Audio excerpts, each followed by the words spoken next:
Hola, el menú de hoy, las secuelas del el intento de rebelión de Yevgeny Prigozhin, líder del grupo Wagner. 2. La nueva ofensiva del gobierno de Nicaragua, Ortega Murillo, contra los empresarios. Y 3. Es bueno saber quiénes son los uigures. Hablemos del Mundo es auspiciado por Teje Láser Oftálmica. Teje Láser Oftálmica, comprometidos con tu visión.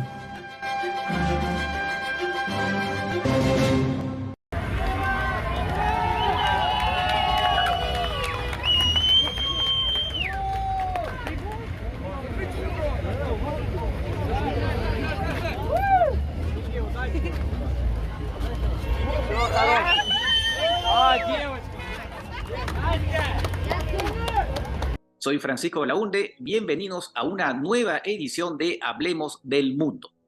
Y como les decíamos en la introducción, pues vamos a hablar rápidamente de las secuelas de esta especie de terremoto que se ha producido en Rusia con el intento de rebelión de Yevgeny Prigozhin, el líder del grupo Wagner. Por supuesto, son secuelas hasta donde se puede saber por ahora, ¿no?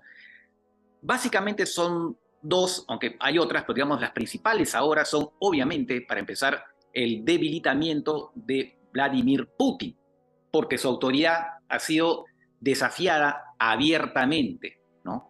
Y además, él ha tenido que transar, ¿no? No es que ha reprimido finalmente la rebelión, sino ha tenido que transar con el señor Prigozhin. Entonces, claro, eso evidentemente debilita su figura respecto de su entorno, los oligarcas, toda esa gente que está alrededor suyo, incluso del ejército, servicios secretos que están alrededor suyo y que son muy pragmáticos en términos de poder. Entonces eso debilita su figura. Eso se dio incluso que muchos de ellos evitaron pronunciarse cuando estaba en curso esa rebelión corta, es verdad, pero un poco que miraron al costado, varios de ellos.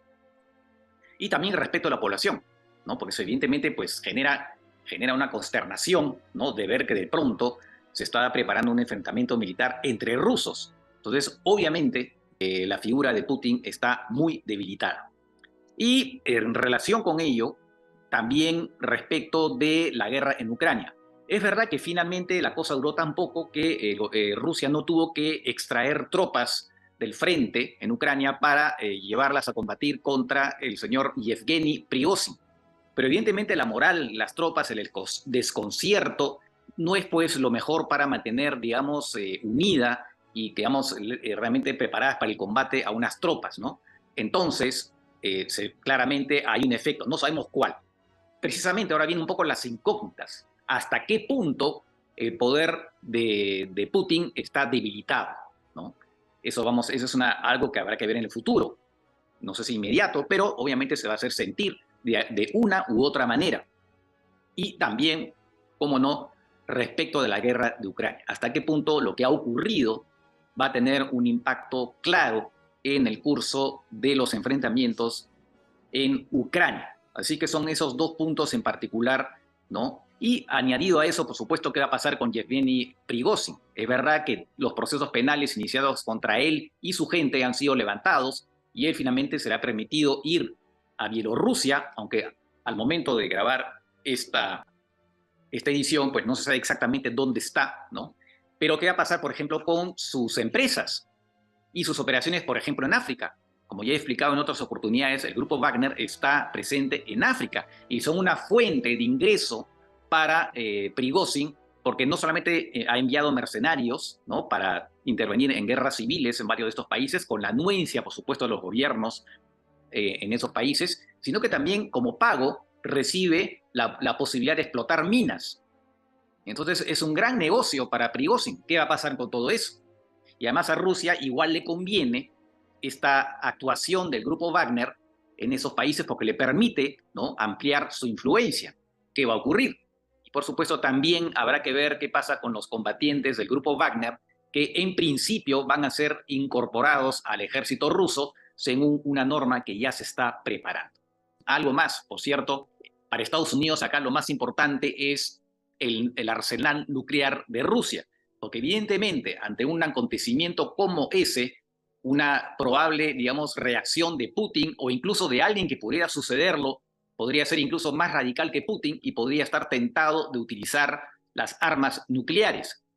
Más aún, para Estados Unidos, los occidentales, es muy importante que el control del arsenal nuclear esté en manos profesionales, no en manos de alguna persona un poco enloquecida que podría eventualmente reemplazar a Putin, o el propio Putin que, como una especie de fuga hacia adelante, decide utilizar también, si se encuentra, digamos, arrinconado, decide utilizar eventualmente el arma nuclear.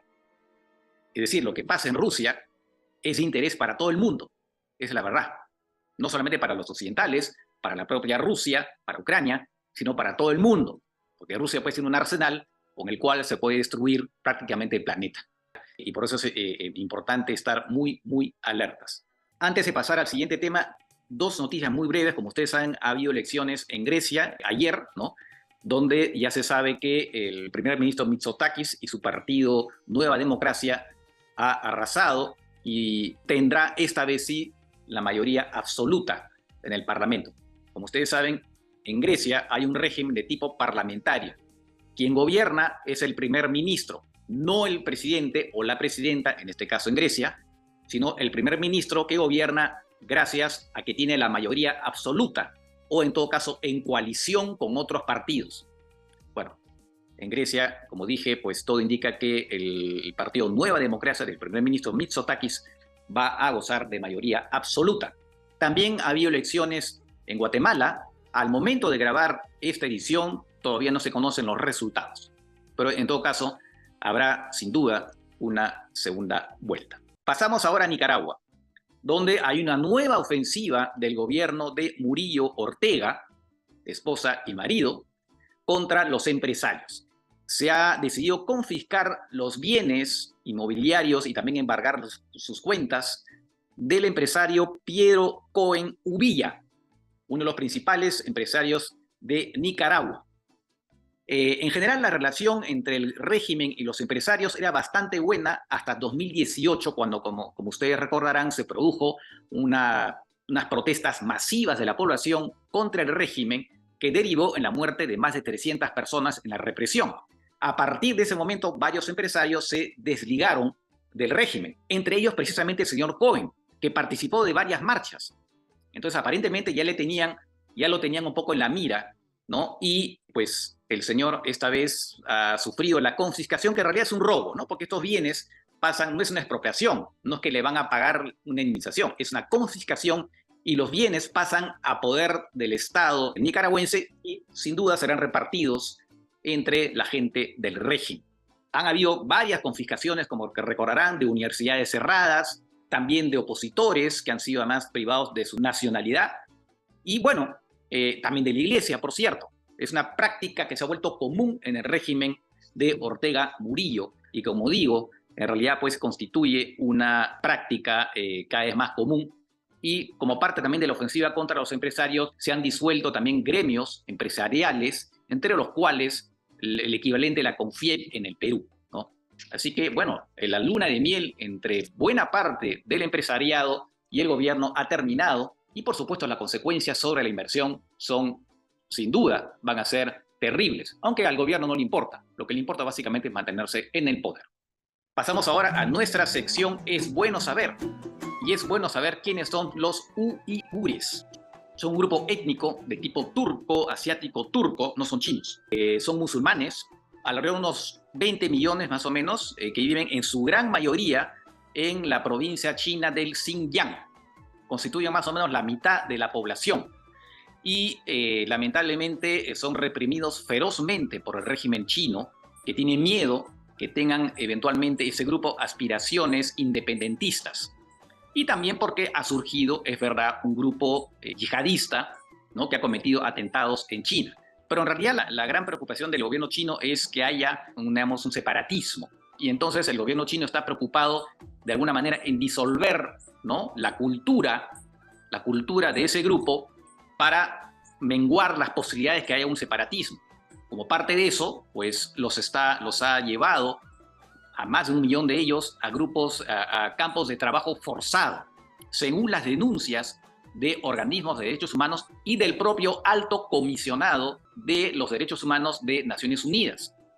Y bueno, hay mucha gente que quiere organizar, digamos, boicots, que quiere organizar boicots contra todo lo que sea producido en esa provincia, porque se dice que está siendo producido bajo el esquema de trabajo forzado.